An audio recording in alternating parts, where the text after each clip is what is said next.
Let's talk about cognitive biases. These are mental shortcuts that our automatic brain creates, more often than not outside of our awareness, and that might hinder our assessment and decisions. The first bias I will tell you about is called priming bias. Or priming effect. Well, priming effect is not yet a bias by default. But I will use these two terms interchangeably. Priming effect and priming bias. For the sake of simplicity. Before I explain the bias itself, let's look at another theoretical premise on cognition. Premise number 3 is as follows. Human brain works in an associative way. Literally, everything is interconnected in your neural system. All the neurons are connected via synapses, and any signal can get from any neuron to any other neuron. Just like you can get from any town in your country to any other town or city. No town can be cut off of road network in most of countries. But some clusters of neurons have more connections with other clusters of neurons. This is because some knowledge in your brain has been repeatedly linked with specific outcomes or some other knowledge for some time. For example, a nurse associates a hospital with work-related concepts, such as night shifts, salary, colleagues and bosses, more than with pain or anything else. While for you, an image, or a smell of a hospital mainly triggers images of some painful experience, based on a memory or a fear of such. These associations are evoked automatically, outside of intent and awareness. It is based on this mechanism of associative links, that priming effect works. To illustrate this premise of associative thinking, let's play a little game. I am sure you know this one. I will give you a word, and you need to tell me within 2 seconds what other word or phrase comes to your mind when you hear this word. For example, I say, dog. You might reply, cat. I say, beach, and you say, summer. There will be 10 words. So, let's start. Are you ready? Go. School. Home. Money. Love. Friend. Party. Pain. Star. Gift. Sport. That's it. Game over. It is crucial that you reply quickly. Only in this case the answer is authentically based on triggered associations. Otherwise, you might reply with a sociably desired answer. For instance, you might try to reply with a fancy word to surprise an experimenter, or to appear smart. Or you might want to reply with a word that you think is the most common one, in order to appear normal. So, how did you answer, if you were not thinking because you didn't have time for it? Associatively. If you recently felt homesick, you would reply something like, homesick or sad, or miss, or family, to the word home.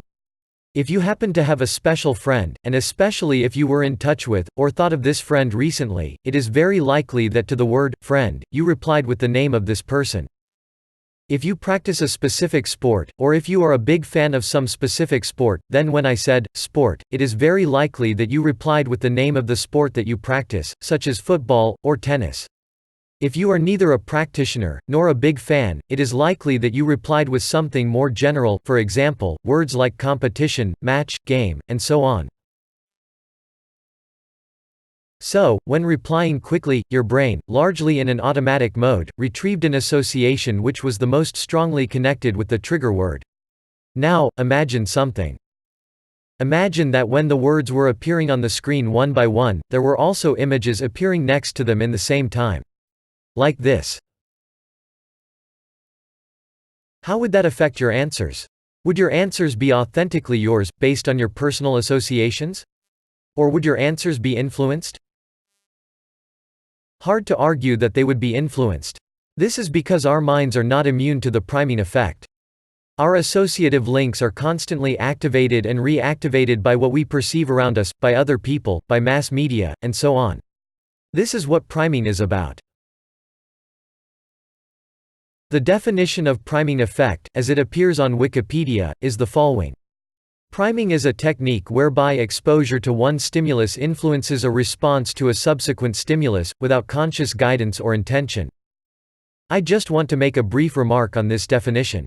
Priming is a technique in case if it is practiced deliberately, to influence others. But priming is also a mental shortcut that just exists.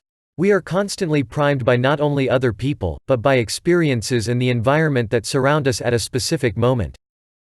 So, talking about priming as a technique. There is even a verb, to prime. One person can prime another one for something. Mass media can prime public for something. Priming as an activity is an influence technique.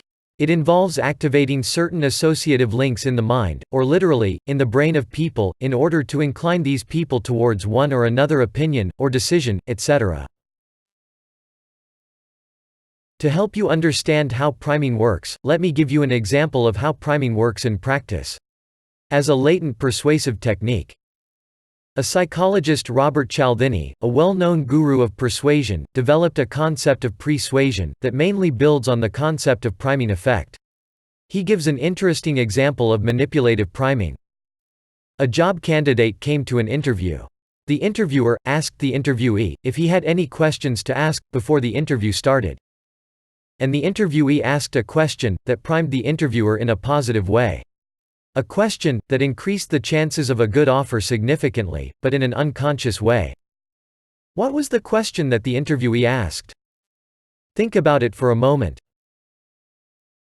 He asked, "Why did you decide to invite me for this interview?" That's all. To reply to this, the interviewee had to give reasons, all of which should be related to the candidate's strengths. Simply by evoking this positive ideas in the mind of the interviewer, the interviewee predisposed him to be favorable. Or, as Cialdini puts it, the interviewer was persuaded. Here is one more example of priming effect in action.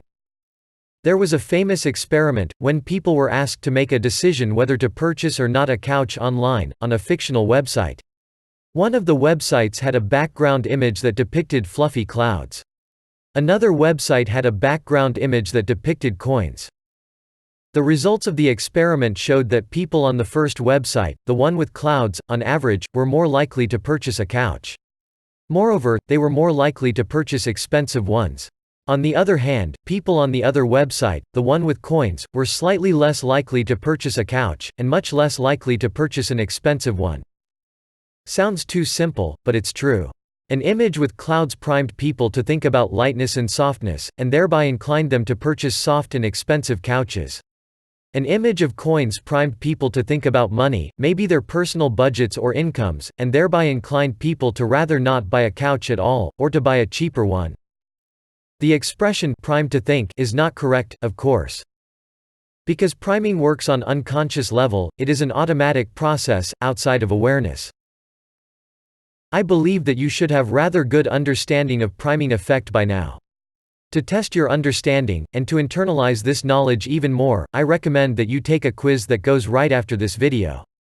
After that, in the next video, I will tell you about 2 more biases that are closely related to the priming effect. Specifically, availability bias, and anchoring effect.